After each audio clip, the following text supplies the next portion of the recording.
Hi, Greg Dorsey here at Leeb.com. It's Tuesday, November 30th. Bruised but not belled. That's the best way to describe the U.S. stock market these days. It keeps getting hit with one piece of bad news after another, but so far it's held up considerably well.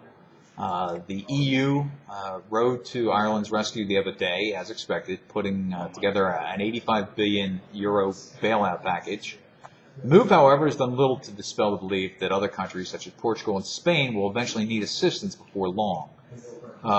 The euro continues to slide. Bond yields are rising further. Sovereign credit default swaps, which are insurance against bankruptcy, they've climbed to record levels.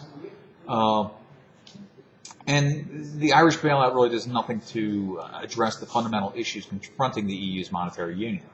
Absent a default with no mechanism to devalue their own currencies, the weaker euro participants are going to need continued support from the healthier, wealthier EU counterparts to hold them over until they can grow their way out of trouble.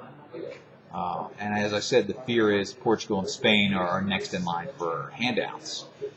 In the meantime, deep spending cuts by debt-heavy governments there across the continent are going to inflict a good deal of pain. Ireland's economy, for instance, is expected to contract by as much as 10% next year as a result of the austerity measures the Cowen government is imposing. Slower growth in Europe is likely to take its toll on U.S. exports at a time when our economy really is still struggling to expand. But while the Eurozone may ultimately head for a breakdown, stocks here aren't acting as if it's going to happen anytime soon. Strength in the commodity markets is likewise encouraging. Yes, copper, to pick one example, is off its highs, but it's acting quite well nonetheless. That wouldn't be the case if Europe really was headed for serious trouble. We're not ready to start humming the theme from the movie Rocky just yet, but our economy is showing some signs of strength.